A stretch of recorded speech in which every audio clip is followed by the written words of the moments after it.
Ladies and gentlemen, your attention please. Thank you. Good evening.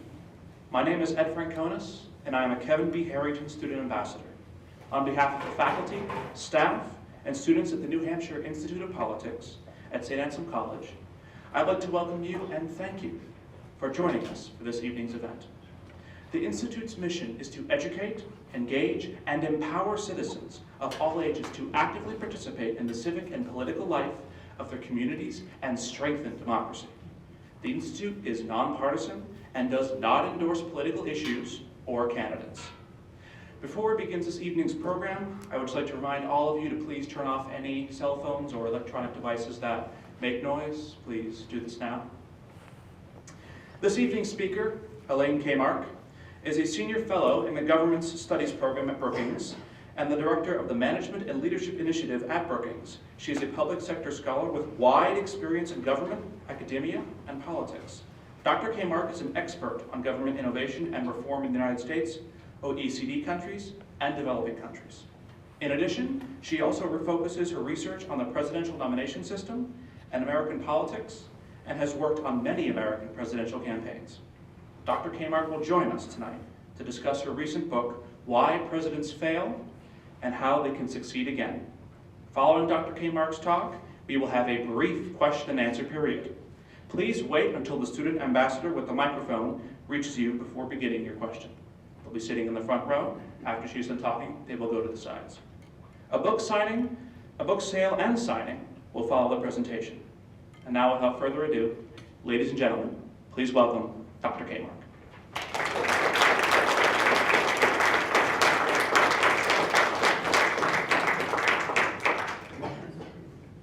Thank you, Ed. Thank you, St. Anselm's. As you just heard, I've written books about the presidential nomination system, and therefore I am no stranger to New Hampshire, that's for sure. I've been here a lot with various campaigns, and I taught for years at the Kennedy School at Harvard, so it was just a hop, skip, and a jump up here. It's a great state. You're lucky to live here. So let me start today by telling you a little bit about this book, which when I wrote it, I had no idea that it would be so timely, okay? As everybody watches the first month of the Trump administration and wonders what is going to happen, right? Is it going to implode? Is the ship going to right itself? You know, what's the end game here? But let me tell you a little bit about presidents who fail. There are particular kinds of failures. There's the failure that Bill Clinton had when he fooled around with an intern. There's the failure that Ronald Reagan had when he illegally sent money to the Contras in Nicaragua. There's some really big failures like James Buchanan, who couldn't manage to avert the Civil War. Okay, that's a biggie. This book focuses though on a particular kind of failure that is somewhat unique to the modern presidency. Okay, so not going way, way back. These are failures of government implementation. These are failures to do and implement what you say you're going to do. So think about leadership as follows. 3 parts: getting the policy right, communicating the policy, and implementing the policy. Now, in successful leadership, those 3 pieces have equal weight, particularly in presidential leadership. My assertion in this book is that recent presidents have spent a little bit of time on policy, a lot of time on communication, and almost no time on implementation. And when that happens, they are vulnerable to what I call, a very scientific term, crash and burn failures, okay? Crash and burn failures are the kind of failures where even your supporters say, ooh, that was awful. That was a mess. And the second thing about crash and burn failures is presidents can't talk their way out of it, okay? Because everybody sees it, feels it. It's a mess. and they can't use their communication skills to talk their way out of it. So the book tells 7 or 8 stories from recent presidents. And each story has in common the following. Had the president spent more time on what his government does and how the government does it, they may have in fact averted or at least mitigated the failures that they encountered. So I start with the story of Jimmy Carter, who, as some of the people in the room can remember, but many of you can't, there were hostages taken in Tehran in 1979. And after a lot of failed diplomacy, Jimmy Carter ordered a rescue mission to take this special ops mission to get those hostages back. It failed spectacularly. It was literally a crash and burn failure because in fact helicopters crashed in the desert and killed American soldiers in the course of trying to do this. That failure, you know, everybody chalked up to bad luck, there was a sandstorm, etc. Except that it was a mission that required 2 things. It required a robust special forces capacity, which at that time the United States government had defunded systematically from the 1960s. And it required coordination between the services, between Army, Navy, Air Force, Marines, and CIA. And there was no history of coordination. In fact, it was quite the opposite. When Jimmy Carter ordered this mission, there had been 4 decades, 40 years of high-level reports saying the United States military is in trouble. It can't do complex operations because the services simply have no capacity and no incentive to even talk to each other. So basically what Jimmy Carter ignored, because, and it's not just him, it's many modern presidents, is ignored the question of, does my government have the capacity to do what I want it to do? Their capacity is not a secret, right? It's not a state secret. Some of you in your political science classes have probably already come across a GAO report, General Accounting Office report, right? You know, there's a gazillion things out there saying, here's what's wrong with this department, here's what's wrong with this department. It's not a big secret. But presidents, modern presidents, come to office with remarkably little attention to the government they run. In fact, how do modern presidents get nominated? Besides winning the New Hampshire primary, they get nominated by being good at talking. Okay, they're talkers. They are terrific talkers. They're the best talkers in the world. That wasn't always the case with our presidential candidates, a theme that I will return to.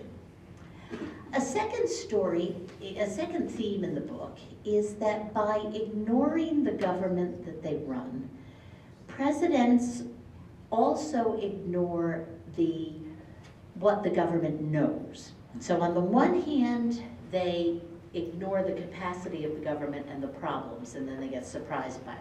On the other hand, you know, there's more than 2 million people in this government, around 4 million if you count the uniformed military. Well, contrary to popular belief, they're not all just wasting taxpayers' money. They actually know stuff. They know a lot of stuff. The trick for a president is to figure out, what do they know? What do they know?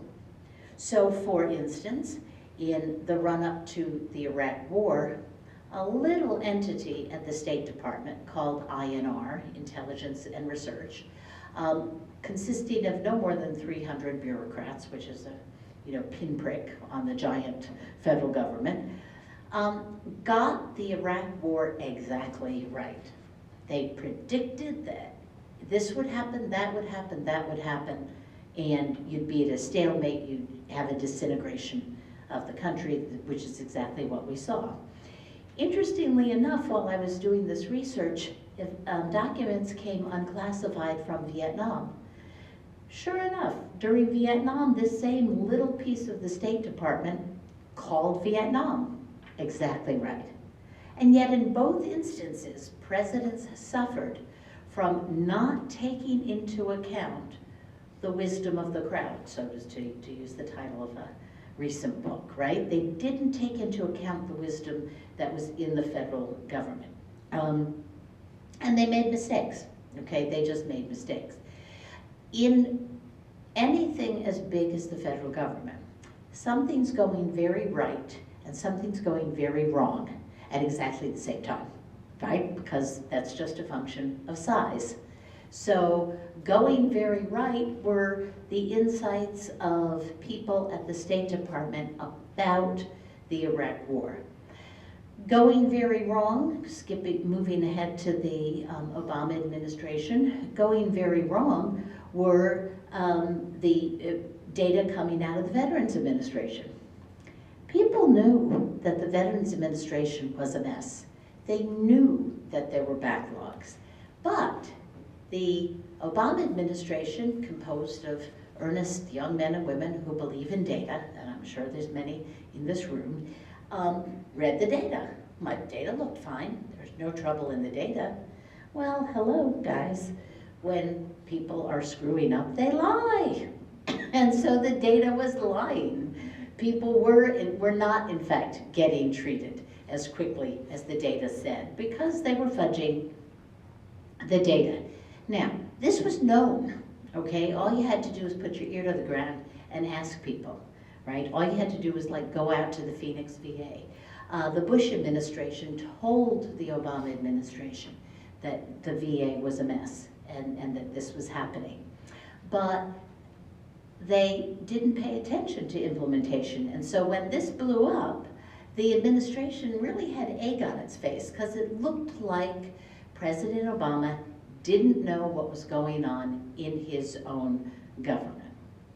So the point of the book is to say to presidents, look, if you want to succeed, you have to really make this switch from your campaign skills to a very different set of skills, which are implementation and governing skills.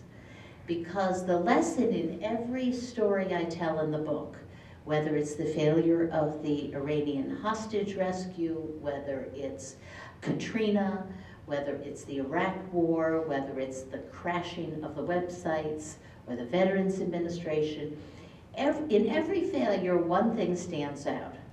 The president can't talk his way out of it. He just can't. I mean, there was nothing President Obama could say to the millions of Americans who were trying to log on for all those months and couldn't buy health care, nor to the hundreds and thousands and millions of people who thought the government couldn't do anything right, okay, and therefore, of course, it was a failure. There was just nothing he could say about it. And that is something that's difficult for presidents to learn. Now, what can they do about it? First is a very simple remedy, and that's time. They can stop talking and traveling as much as they do. If you graph, as a political scientist has, who I owe a great debt of gratitude to, if you graph presidential speeches and travel from Roosevelt on, it's a line that just goes straight up, okay? They spend an awful lot of time talking these days. So the first thing is, how about a little bit less talking, a little bit more attention to government? The second thing is to organize the White House around understanding your bureaucracy. Not so early warning on the one hand, okay, where are the problems, where are things going to blow up on you, and expertise, okay, where is the expertise hidden that you actually need to figure out the Middle East, or that you actually need to figure out something that's going on in Southeast Asia, or that you need to figure out a disease. Where is that expertise, and how do you make sure that the president can tap into that expertise? There's a department, there's a tradition in the White House of having a Secretary of Cabinet Affairs. In recent years, the way presidents have used them is to reinforce the message of the day. Now, I was in Bill Clinton's White House, and I went to senior White House staff meetings every morning for 5 years. And every morning, the first issue was, what's the message of the day? And you know, sometimes I wanted to scream and say, nobody cares, right? Nobody cares what the message of the day is. They want to know, are the checks arriving on time? Can I get a permit on time? You know, they want to know, is this government that they have to interact with from time to time, is it actually operating? So the cabinet secretary's post has been reduced to using the cabinet secretaries as a PR machine. And my recommendation here is you turn that position into a more substantive position, charged with doing early warning throughout the government and sort of understanding what pieces of the government need to be brought in to the president's decision-making process. So there's a timing piece, there's a structure piece, but finally, if you really want to get the attention of a president, what you have to do, and which I've tried to do in this book, is make the political argument. These kinds of failures, presidents tend not to recover from, because these are failures that really go to their efficacy as a leader. So Jimmy Carter had his helicopters crash in the desert in April of 1980. In November, he lost in a landslide to Ronald Reagan. George Bush had the Iraq War and then Katrina early on in September of 2005. And after Katrina, his poll numbers go down and he never recovers. The rest of his domestic agenda, the privatization of Social Security and some other big items is dead. Barack Obama in October of 2013 has the websites crash, followed quickly by the VA disasters. He's a lame duck from then on. I mean, he can't do climate change, he can't do any of the other reforms that in fact he wanted to do. So these failures are brutal to presidential power, because what happens is everybody loses faith in their ability and the government's ability. Finally, these failures are bad for democracy, because what they do is they convince people that government simply can't work, that it's just a hopeless enterprise. And they wipe out all the things that government can do that are working. So when I talk in the book, when I talk about the failure of the websites, which was October of 2013, I also talk about something that happened in December of 2013, just 2 months later. 2 months later, 2 Americans repaired a heating and cooling machine. Now that doesn't sound like much until you realize that they were astronauts and they repaired this machine in space, on a spacewalk, okay, tethered to the machine. This passed with almost no notice, okay, in the papers.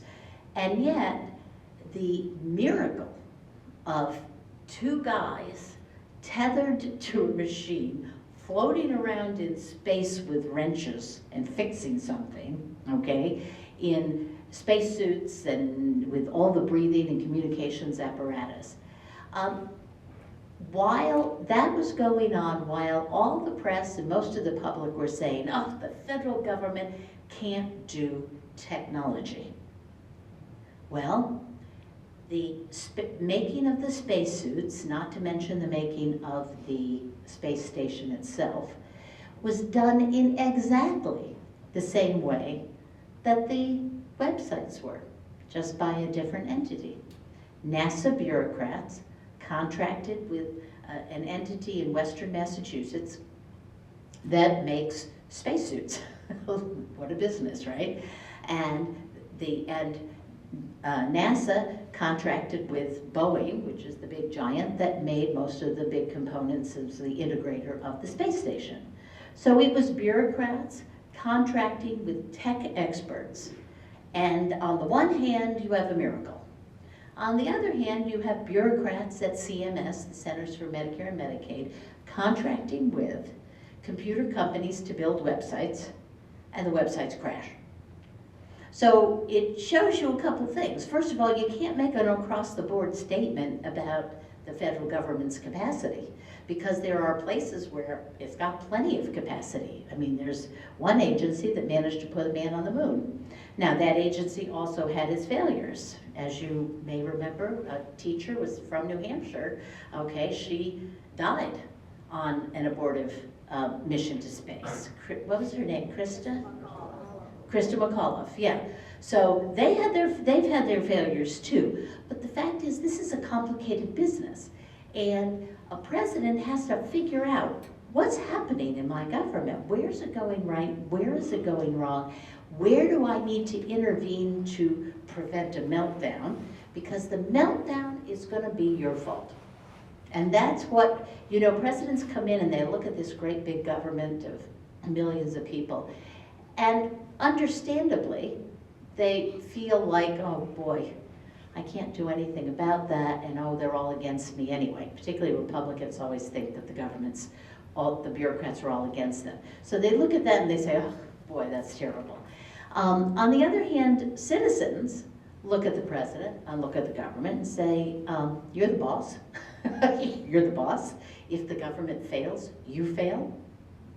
And presidents actually bear the consequences. So the stakes are high for presidents themselves to try to spend a little bit more time understanding and dealing with the government that they have. Now, one word about nominations. It used to be that nominations were done, to use it, make this in the extreme case, okay? Franklin Roosevelt, Dwight D. Eisenhower, a lot of famous presidents were nominated in conventions closed to everybody but superdelegates. Okay, that's how we nominated presidents. The public wasn't appalled by this. The public thought that was the way it would be. Parties got together and the elected officials and the party leaders nominated the person to run for president. That had many downsides, okay? The public was kind of not in the picture in that, and sometimes they got it very wrong. But what they did do is they did what we call peer review. In other words, people wanting to be president were judged by other people in the same business, okay? In government and in politics. And presidents are in both. They're in government and they're in politics. And so certain people got washed out. Donald Trump would not have been nominated in a system, in an old-fashioned convention system. And neither would probably Barack Obama have been either. And it's possible that H.W. Bush too, may not have been nominated in this kind of system. Jimmy Carter certainly probably wouldn't have been nominated. So what we've had recently is we've had people who have less experience than almost all our previous presidents getting through the nomination system. And it shows. Okay, it shows. They get into office and they've all had these kinds of pretty substantial failures. And part of that is because the nominating system no longer has other politicians and other people in government judging them. I'd like to just do a little thought experiment, and then we'll open it up to questions and we'll talk about Donald Trump, because everybody these days wants to talk about Donald Trump. Let's do a little thought experiment. So Jack Kennedy runs for president in 1959 and 1960. He wins the New Hampshire primary, okay, but that nobody pays much attention to that because he's from Massachusetts and everybody says so what. But he's really going around. The primaries are not binding. There's only 16 of them in 1960. They're not binding. They don't have anything to do with selecting delegates. So what he really has to do is he has to convince the leadership of the party, the senators, the governors, the mayors, that he can win and that he'd be a good president. Well, as he's talking to them, they're telling him one thing. Well, yeah, you're a whippersnapper, you're young, but you're kind of attractive, but you know, you're Catholic. And we just don't think Catholic can win. So Kennedy has to find a place where he can run in a primary, not because of the delegates, but in order to prove to the party bosses that a Catholic can win. So the first opportunity that comes up is Wisconsin. And he goes to Wisconsin, and lo and behold, he wins the primary. But the party bosses are no fools. They look at the precinct by precinct returns and they say, we're not convinced. You won because you had a huge outpouring in the Catholic parts of the state. That was enough to give you the state, but you didn't win any Protestants. We're not convinced. So he has to go to West Virginia. West Virginia at the time has very few Catholics. He wins the West Virginia primary. The rest is history. What really happens in 1959 and 1960 is that Jack Kennedy and Bobby Kennedy and his lieutenants are in those proverbial smoke-filled rooms. And they're talking both politics and government, right? They're not separating the two, they're talking both. And one of those smoke-filled rooms is led by Governor Lawrence, who was then the governor of Pennsylvania, controlled a big block of delegates to the Democratic Convention. And I like to imagine Donald Trump in the smoke-filled room with the modern Governor Lawrence.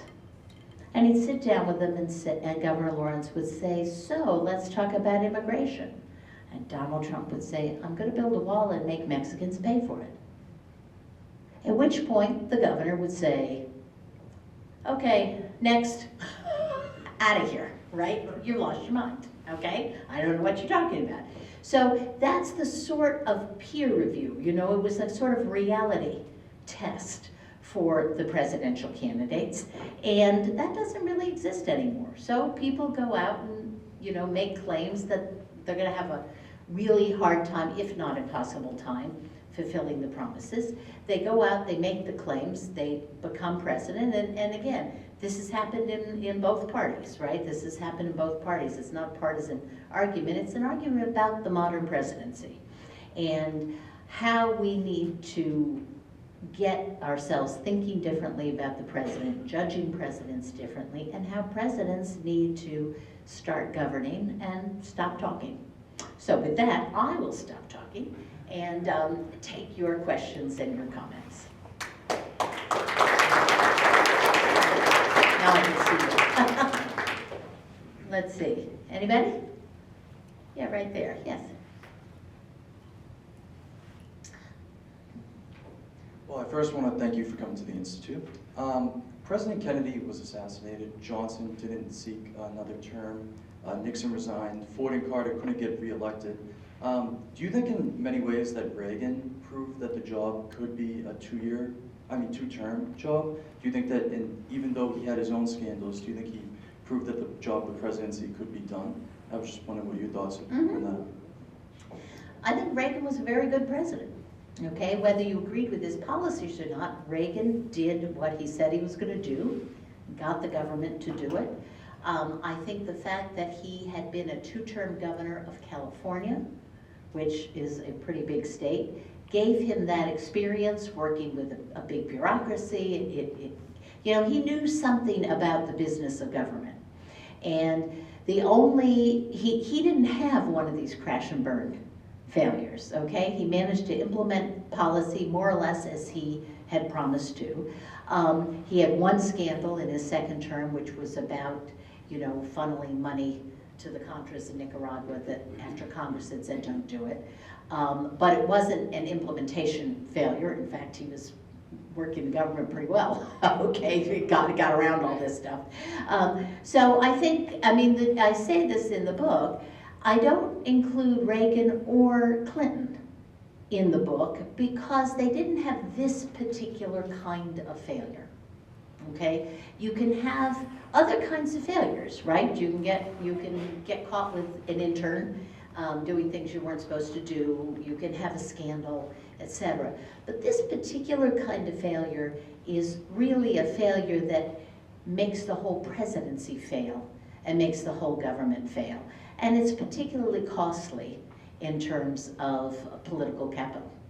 And I think Reagan was really a very good president. Yes? Yes, hi. There seems to be a tendency to follow the bright, shiny object, such that wartime presidents and presidents that deal with crises tend to get rated very high. Just thinking of the latest C-SPAN survey of historians, and presidents who govern in more halcyon times, like Calvin Coolidge and Bill Clinton, just to keep it bipartisan here, seem to get mediocre ratings at best. And there seems to be a failure of historians to really examine the road not taken and ways in which administrations might have avoided crises. I know it's difficult to do, but I was just wondering what you thought about that. Well, I think you're right, and I think the reason that happens is that crisis really tests the leadership capacity of a president. And so, I mean, listen, I know Bill Clinton himself wished he'd had a crisis, okay, because he really didn't. What presidents don't get credit for is they don't get credit for the myriad small steps that they can take to avert crises, right? And that's where the implementation comes in, right? They don't get credit for looking down ahead and saying, ooh, that's going to blow up, we'd better fix that, or this is a very dangerous part of the world, we better pay more attention to this, etc. And a lot of presidents do that, right? And so, and you're right, they don't get credit for it because it isn't a big spectacular thing.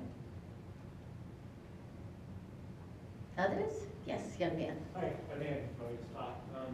Just curious as to your thoughts. It seems as though there's been a fairly rapid expansion of. So we have the National Security Council, Homeland Security Council, National Economic Council. We have Council of Economic Advisors. It seems like President Obama created the Digital Service Team. So what are your thoughts about the presidency's inclination to, rather than manage the existing bureaucracy, create a new avenue to implement their vision? I think that's been part of the problem. Okay, I think that when presidents do one after another, what they're doing is they're removing themselves even further from their cabinet secretaries. And the cabinet secretaries are being pulled in direction of the White House as opposed to figuring out what's happening in their own departments. That's why I think so much gets missed, right? Why the White House just misses a lot of stuff. I really think they should make that White House staff a little bit leaner, but figure out how to use their cabinet and their sub-cabinet in a more direct way with the president. And that would probably keep them more in touch. And this business of using the cabinet as a big PR machine is just nonsense. I mean, if you send the Secretary of Education out to talk about health care, no one cares. It doesn't move any votes, it doesn't, you know, it's just, nobody cares. And yet they do this because that's what they know how to do, right? That's what you do in campaigns. You send out your candidate and you send out surrogates.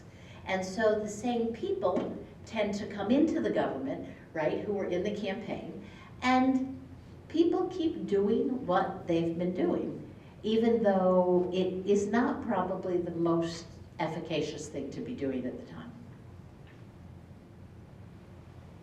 Yes? I was wondering about the way Trump is dealing with the press. Shouldn't he court them more as opposed to calling them an enemy? Oh yeah, I mean, it's insane. I mean, it is truly insane. You know, I've been in the press on and off my whole life as a columnist for Newsday years ago, and I remember my editor saying to me, "Remember, Elaine, we always have the last word. The press has the last word." Now, granted, today there are alternate, ways of getting to the public. There's the internet, there's social media, etc. And yet, what goes on social media? What goes on in social media is people send each other news articles, okay? If you look at the number of clicks on the New York Times, then you look at the number of times that a news article from the New York Times gets sent around on Facebook, it vastly outnumbers.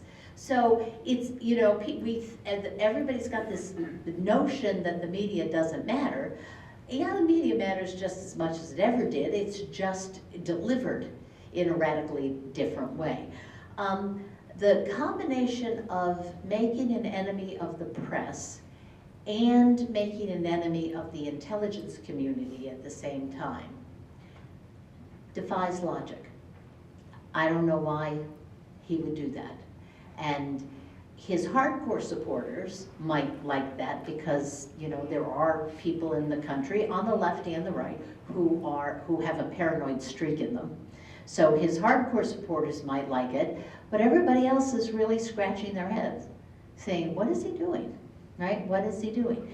The bottom line is that politics is not unlike anything else in the world. You need friends. People, you all, I'm sure, worked in corporations and in big institutions, the people here who are grown-ups, and you all will at some point, and you need friends. And when you get in trouble, you really need friends. So to start out your presidency, insulting everybody you can is a little strange. I don't see the logic here. And every once in a while you see somebody on television trying to say that there's a logic. But I must say it really is unusual. To the young people here, let me say, this is really unusual, okay? What you're seeing now is maybe the first presidency in your adult lives. This is different, okay? Talk to the rest of us. I mean, this is just different. Usually at this point in time, if you have a Republican president, there's a lot of Democrats saying, yeah, well, he's kind of all right, and we see why we lost, or vice versa. There's a honeymoon. There's always a honeymoon, or there always has been a honeymoon in the presidency.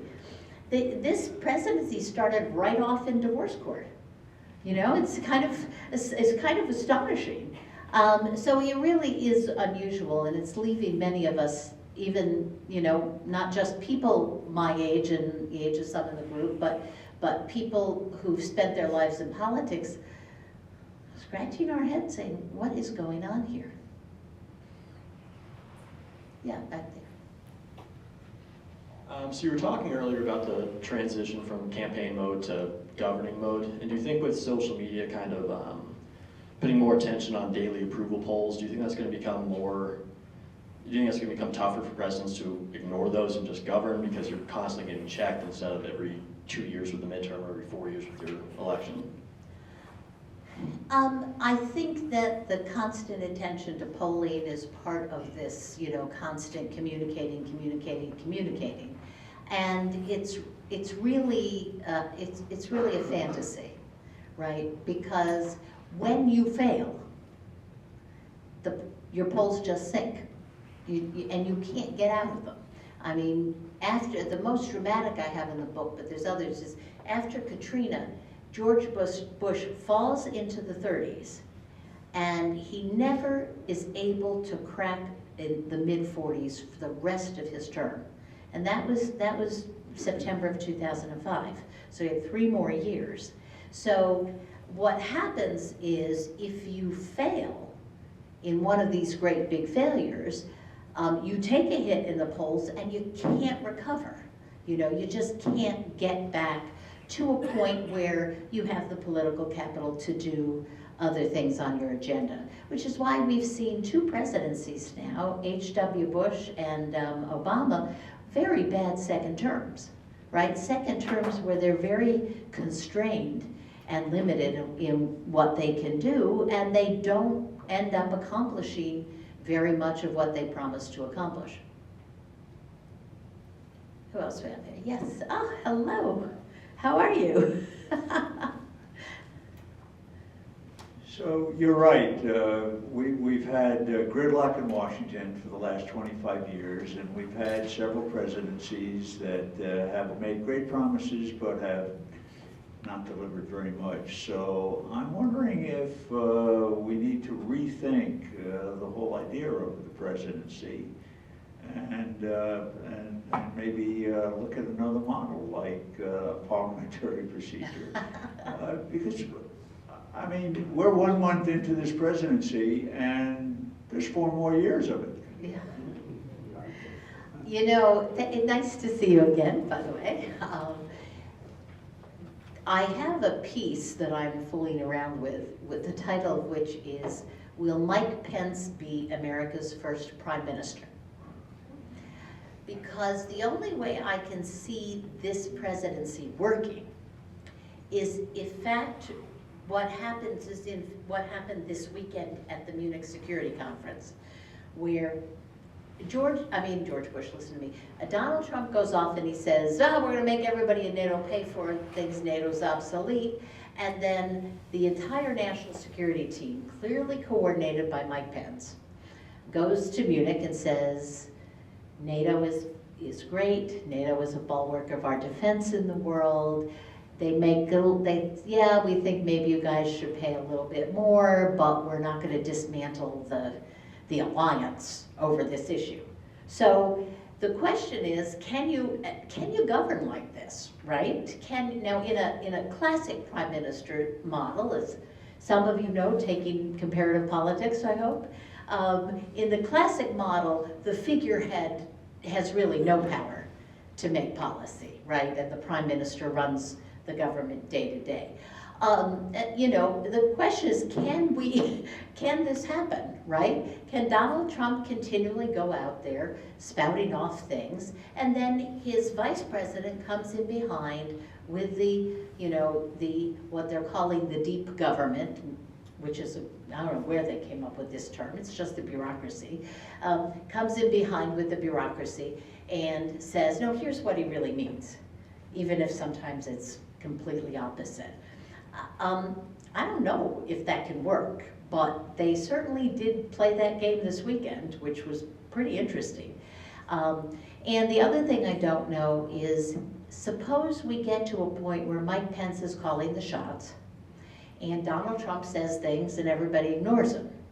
At some point, people will say, this is a useless president. This is a president with no power. Nobody pays attention to him at home, in Congress, or in the world.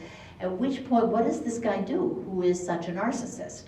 See, does he try to get rid of Mike Pence?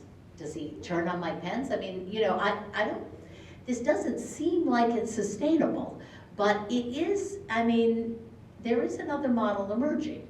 Now, I think that what we've seen historically is we do go through periods of strong presidential power and then strong congressional power.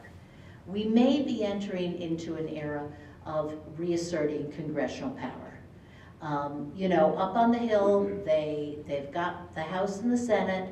They know they've got 2 years. They desperately want a Republican tax cut, which has been in the works for several years now, ever since Congressman Camp was chairman of Ways and Means. So they want a tax cut, and they want a repeal and replace, or repair and replace, whatever they're calling it, to Obamacare. Those are the only 2 things they're working on and that they really care about. And some rollback of regulations, etc. And so the question is, will Congress basically call the shots, and people will kind of ignore the president? Will you get another dip in presidential power? Right now, we're all just, you know, everybody is fascinated by this. Their jaws are dropping every single day because we sort of can't believe that this is happening, right? And of course, in domestic policy, you don't have to worry about it, right? Domestic policy, you've got governors doing what governors do. You've got the Congress doing what Congress does. Even the new thing that came out today on immigration looks like it's within the president's discretionary power, but he still has to go and get appropriation for an extra 10,000 people to make it happen. So, you know, in domestic policy, there's a lot of what the political scientists call veto points, right? There's a lot of places where you can just stop it. The fear is in foreign policy, because presidents have a lot more discretion in foreign policy. And there the question is, how does the rest of the world learn to cope with this president? This weekend, the world was told, oh, don't listen to what he says. Listen to what Mike Pence says. I don't know if that's a governing model that is sustainable, but it might be, might be. Let's see, I think we had, over there? No. Yes.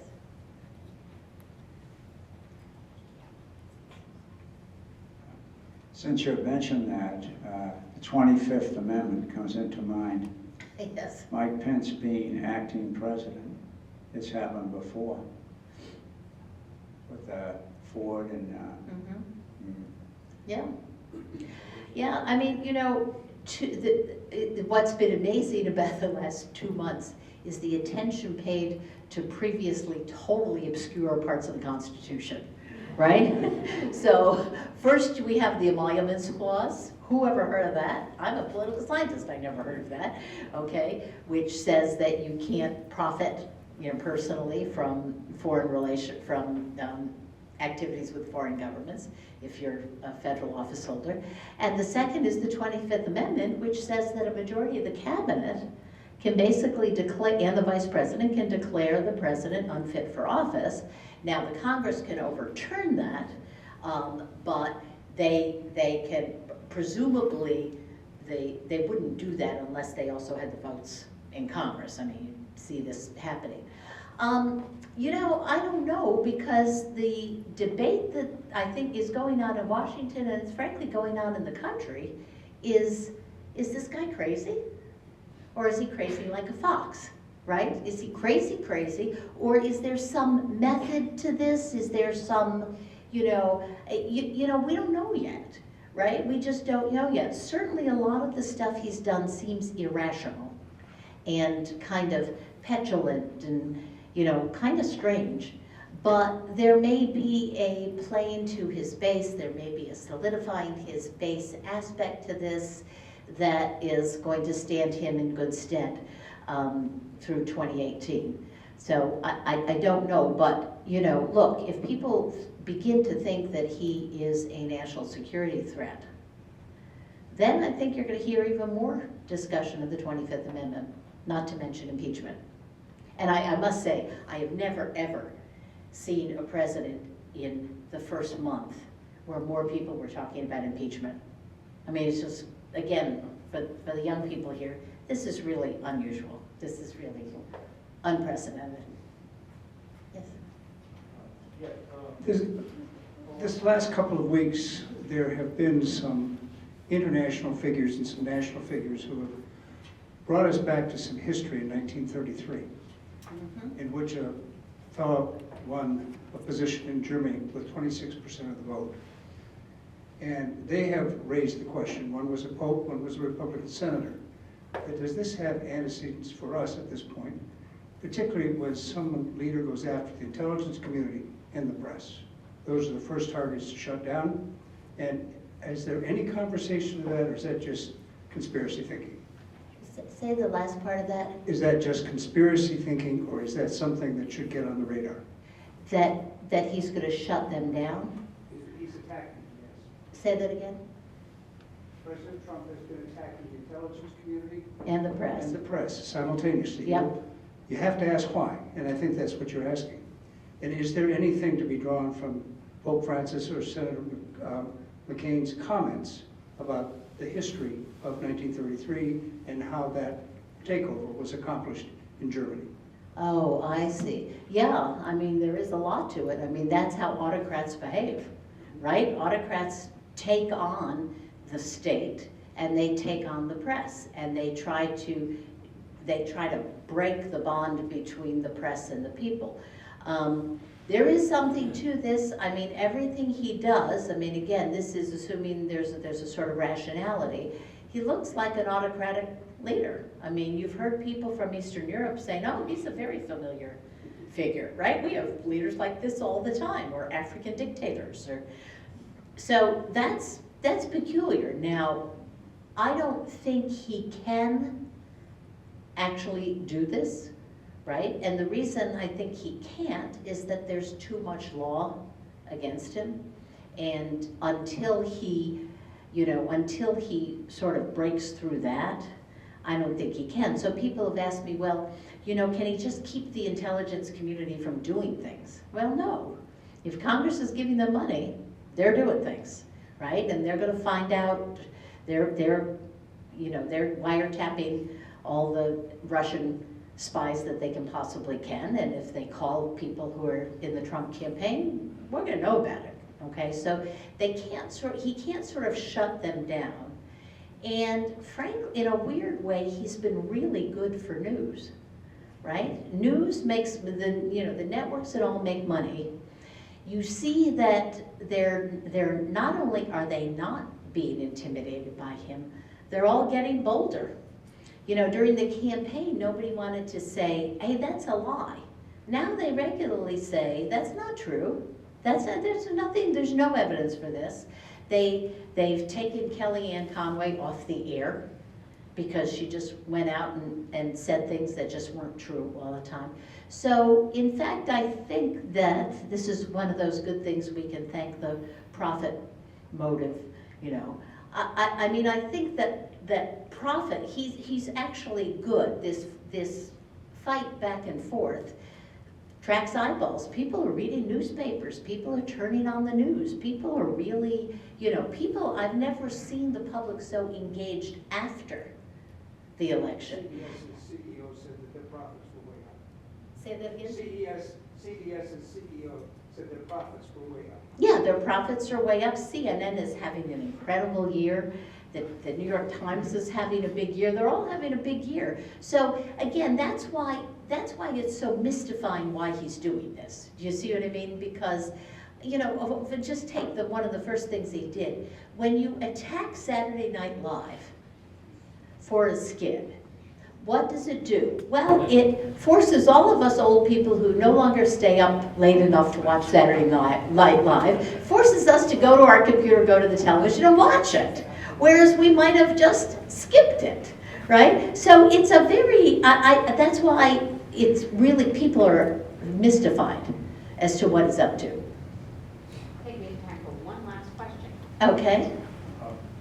Yes, we have, I've long been saying that Donald Trump is really telling us more about who we are than who he is. Four terms that have been applied, that we've been hearing recurring throughout the primary campaign and the general election, and even now: authoritarian, populist, xenophobic, and demagogue. I'm wondering which of those adjectives, possibly all of them, that you agree with, and whether this represents just an extension of what's happening in the Western nations with various insurgencies, starting with the Brexit vote, but also some of the far-right leaders in the European countries. I think it is very similar to what's happening in other democracies, similar to what's happening in Britain, in France with Le Pen, in Spain. I mean, there's Italy with 5-star. So there's a variety of these movements around.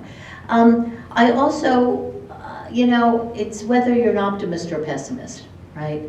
I actually think the forces of globalization are simply too strong, and that there is a generational difference in how people react to globalization and to technology and to all the things that are driving wedges.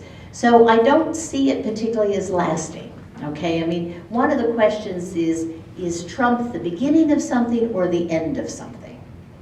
My own personal view is he's the end of something. He's the end of a massive disruption caused by globalization and technology. But other people will argue, and I think you can argue, that he's the beginning of something.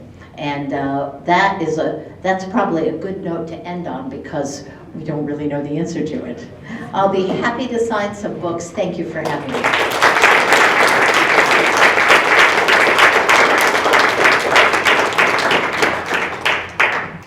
So on behalf of the Institute, we would like to thank you very much for coming and joining us tonight. We would like if you would please take this token of appreciation. Wonderful. I already have one that says New Hampshire Primary. It is my favorite tote bag, and my family has said to me, only you would carry around a tote bag that says New Hampshire. Thank you.